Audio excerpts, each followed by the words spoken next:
O presidente do TSE, ministro Alexandre de Moraes, lacrou o sistema das urnas eletrônicas e afirmou que não há nada de secreto na Justiça Eleitoral. O presidente do Tribunal Superior Eleitoral, Alexandre de Moraes, voltou a afirmar nesta sexta-feira que não há ações secretas na Justiça Eleitoral.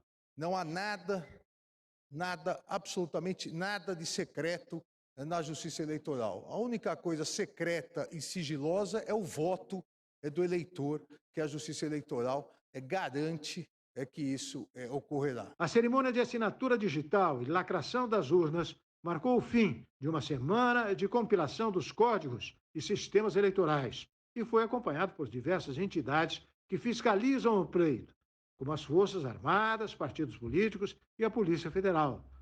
O diretor de Tecnologia de Informação do TSE, Júlio Valente, afirmou que a lacração do sistema ocorre após as entidades que fiscalizam o processo eleitoral terem um ano para analisar e sugerir modificações nos códigos.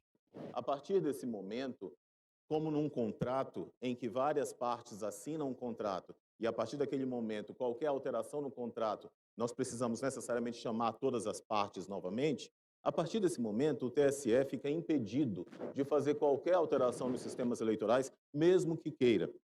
As entidades que participaram, e os senhores acompanharam aqui as assinaturas digitais, elas estão validando e, ao mesmo tempo, estão lacrando o sistema. Então, existe um referencial prático também. A partir desse momento, nada pode ser feito nos sistemas sem que essas entidades sejam novamente conclamadas a aqui comparecerem. Na cerimônia, Moraes disse que os brasileiros confiam nas urnas. A Justiça Eleitoral confia, assim como os brasileiros e brasileiras confiam nas urnas eletrônicas, e nada melhor do que Justice Holmes, da Suprema Corte, já dizia, nada melhor do que jogar luz nas questões que se problematizam.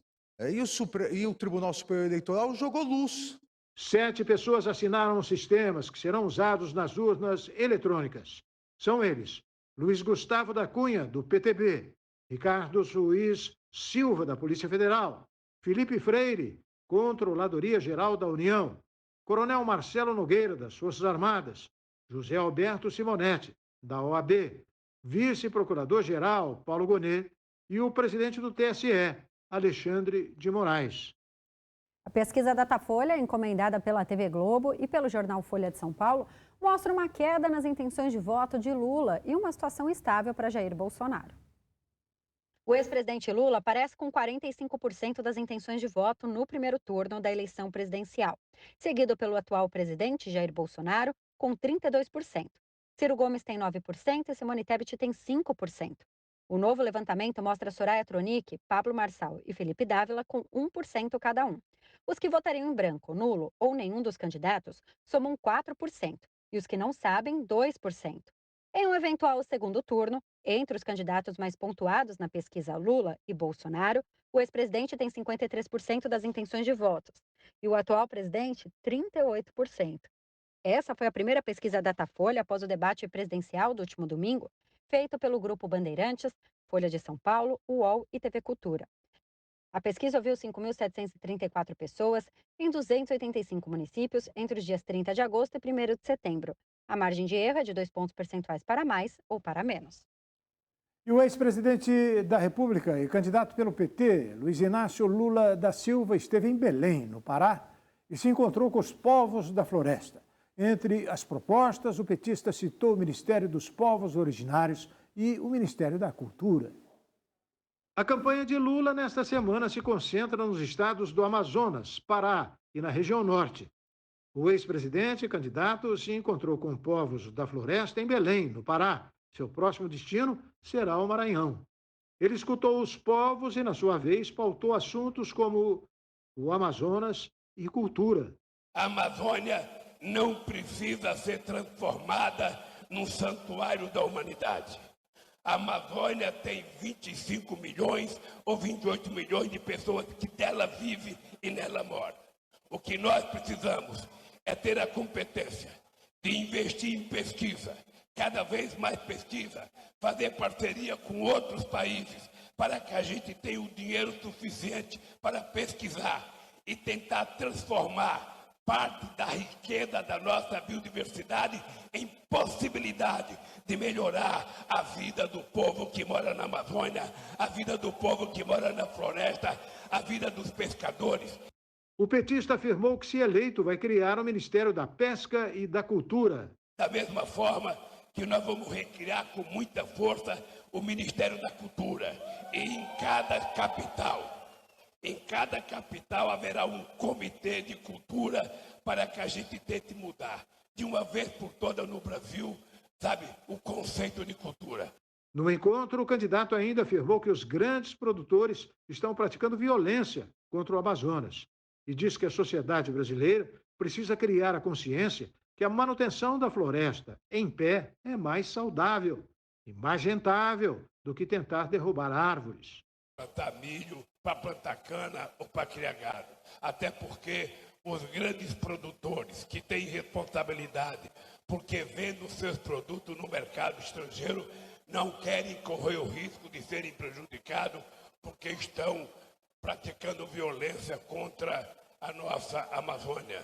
Segundo Lula, ele está se candidatando mais uma vez para fazer mais do que fez em seu primeiro mandato e prometeu aos povos que vai criar o Ministério dos Povos Originários. Para que vocês não fiquem sendo tratados como se fossem crianças mimadas que não sabem o que querem. Jair Bolsonaro sugere taxar fortunas e renovar o estado de emergência para custear o Auxílio Brasil no valor de R$ 600. Em live transmitida pelas redes sociais, o presidente Jair Bolsonaro defendeu que o Auxílio Brasil será mantido em R$ 600. Para custear o valor, o chefe do executivo sugeriu a renovação do estado de emergência em 2023, além da taxação de fortunas. Da onde virá os R$200 extra para pagarmos os 600 a partir do ano que vem? De dois possíveis lugares. Um, se a guerra continuar lá fora, continuaremos a emergência aqui, da mesma forma como nós passamos mais 200, se vota uma proposta de emenda à Constituição e o parlamento vai ser favorável. E a outra forma é a taxação de lucros e dividendos para quem ganha acima de R$400 mil por mês. O pessoal paga um imposto bem pequeno, tá? O CES ia pagar 27% disso tudo, se não quer 27%, a proposta da equipe econômica é 15%. Está abaixo da pessoa física, né, que paga 27%. E mais ainda, com essa taxação, é possível você corrigir a tabela de imposto de renda. Bolsonaro também justificou a razão de um valor de R$ 600 não estar previsto na Lei Orçamentária Anual de 2023. Então, esse recurso, se a gente botasse agora na peça orçamentária, eu ficaria sem poder propor mais nada. Como, por exemplo, não teria que tirar de lá a isenção de PIS/COFINS, de gasolina, diesel e álcool, que está mantido zero o ano que vem na peça orçamentária. Ao final da live, deu sua palavra de que o valor atual do programa será mantido. E aos críticos aí, o ano que vem será mantido R$ 600 do Auxílio Brasil.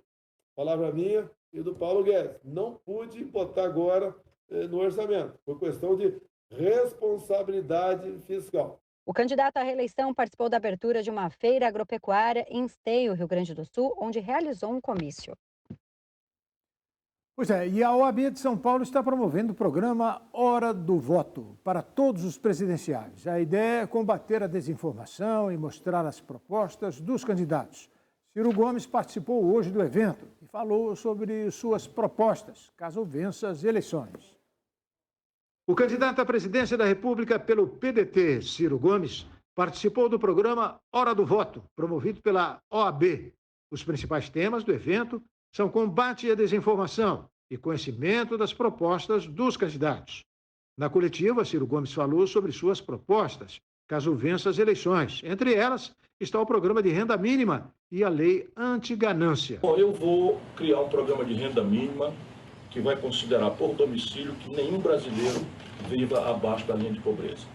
Digo de onde vem o dinheiro, quanto custa isso, vou consolidar isso. A lei anti-ganância. A lei anti-ganância traz para o Brasil uma lei inglesa que determina que o cidadão que se endividou no empréstimo, no cartão de crédito ou no cheque especial, uma vez tendo pago 2 vezes o que tomou, a lei determina a quitação, encerrando a escravidão eterna com que hoje 66 milhões e 600 mil brasileiros estão humilhados no SPC. O candidato pelo PDT falou também sobre educação no Brasil. Vou transformar a educação pública brasileira numa das 10 melhores do mundo. No evento, ele ainda afirmou que não será fácil furar o que costuma chamar de polarização entre o presidente e candidato à reeleição pelo PL, Jair Bolsonaro, e o ex-presidente candidato pelo PT, Lula, nas eleições deste ano. E depois do intervalo, o ex-ministro Ricardo Salles derruba um motoqueiro após confusão envolvendo estudantes. E pesquisa Datafolha aponta a queda de Fernando Haddad e subida de Tarcísio de Freitas e Rodrigo Garcia na disputa pelo governo paulista. O RB Notícias volta daqui a pouquinho. Continue conosco.